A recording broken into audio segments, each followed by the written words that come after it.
they are.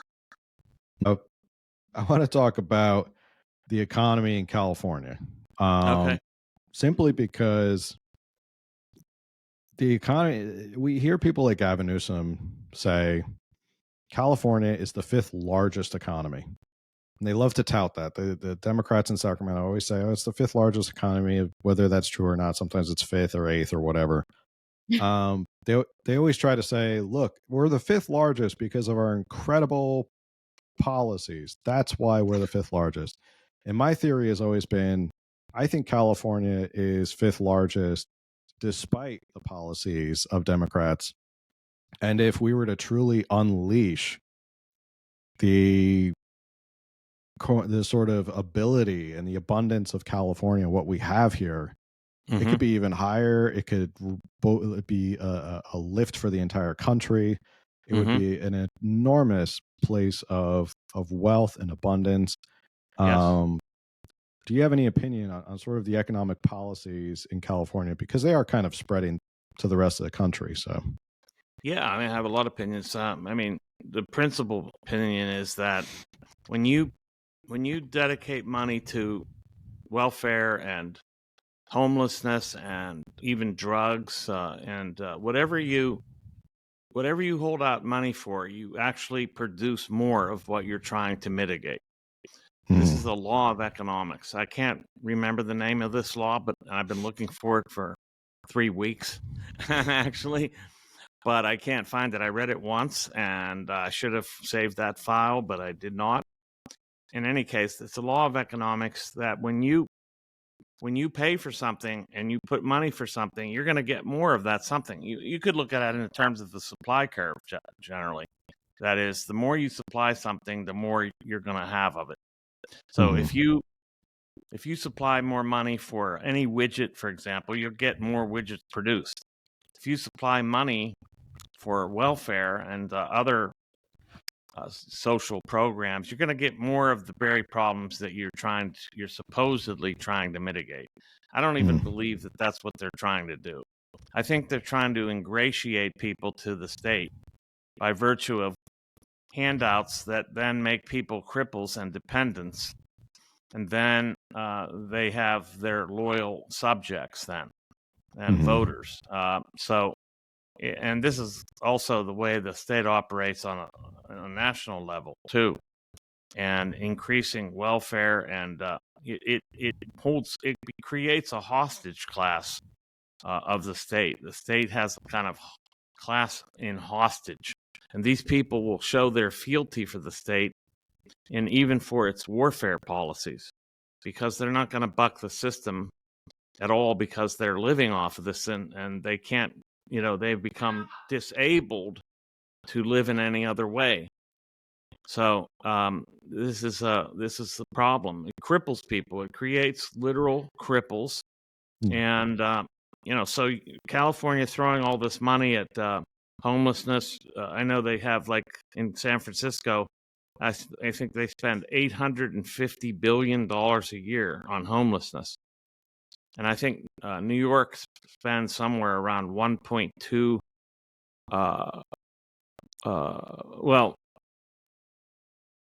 way less. I don't know exactly the number, but it's, I mean, they spend way less per capita. New York does, not way less in number. I think it's a bigger number, but it's less per capita.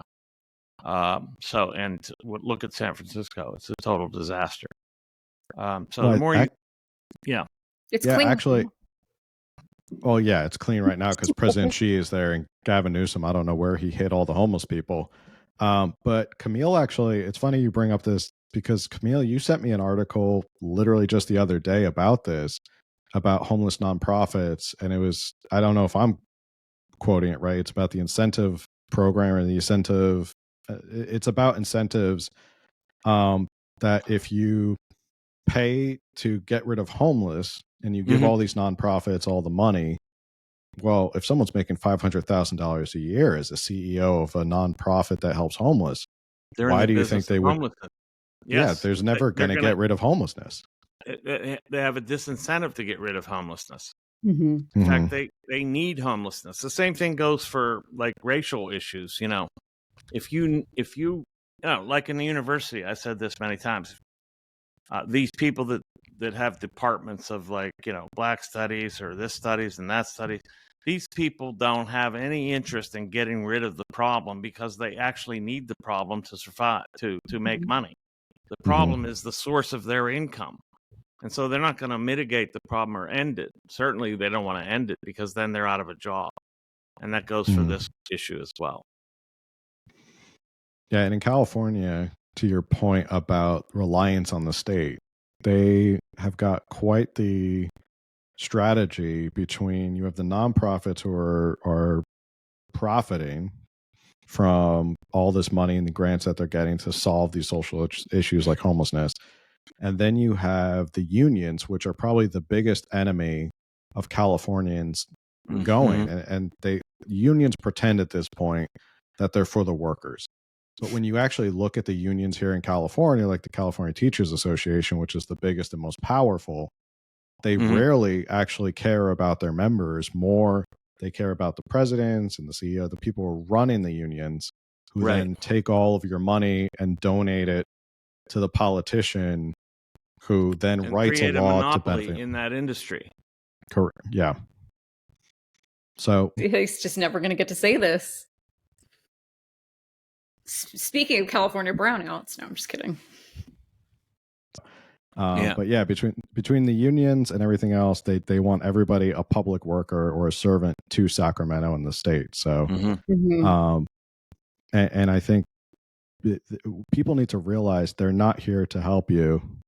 The state wants you to be subservient to them, not to have the freedom to do what you want to do. And if California could just get out of that mindset, where people start to work and have the freedom and businesses aren't taxed or regulated to death. I mean, I think the opportunities here in California could be absolutely enormous. It would be a cornucopia, I believe. It would be the envy of the world, I believe. But right now, we're seeing how the state monopolizes every industry, or they're trying to, and the detrimental effects it has on the people. So that was my point. I was trying to get around to it. Yeah, it's a good point. That's actually 100% right.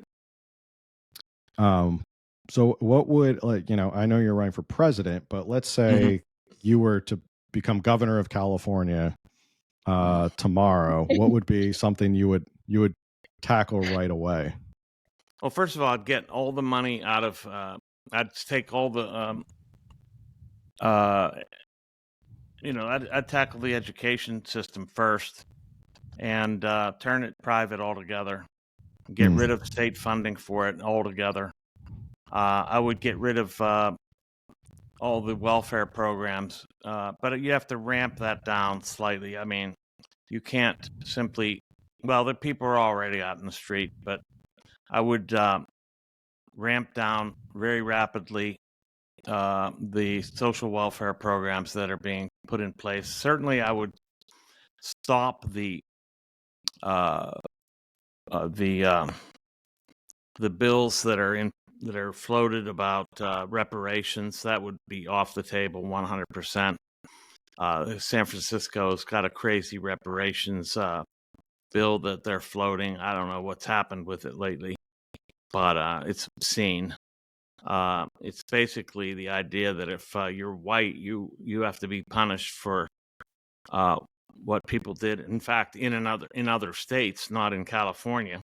And I would deregulate as much as you can within a state all these industries, and I would what else would I do? That's pretty much. I would cut the budget by like 75%. Frankly, the state budget. I think actually we played a game when Angela McArdle was on the last time, and we actually went through all the like executive agencies under the governor, and we went through like line by line, and I think she ended up, if she was governor, I think she ended up cutting like 75% of the agencies that we went through. We were like, cut or no cut, Yeah, just by name alone. Yeah, I would do a Javier Milei on California big time. cutting. I'd just rip these agencies out and just abolish them straight up. Just to start all over.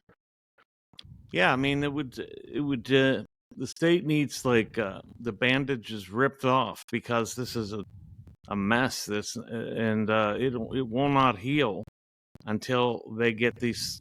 Until the state interventionism is gone, and people don't realize that actual real social welfare increases dramatically when the state is out of the business of social welfare.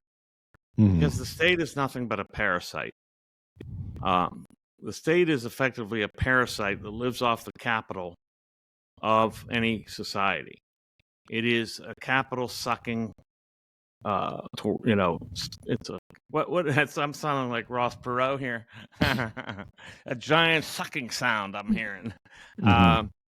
Yeah, it's a total parasite, and it just lives off the capital, and therefore depletes the capital base and decreases wealth and increases misery.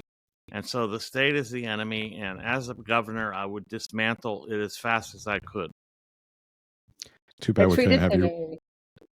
I tweeted today that America needs like an elimination diet with our politicians.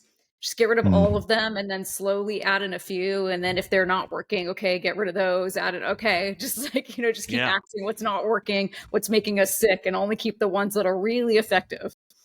Exactly. I think a subtractive or eliminationist is the idea. Eliminationism and subtraction instead of adding things,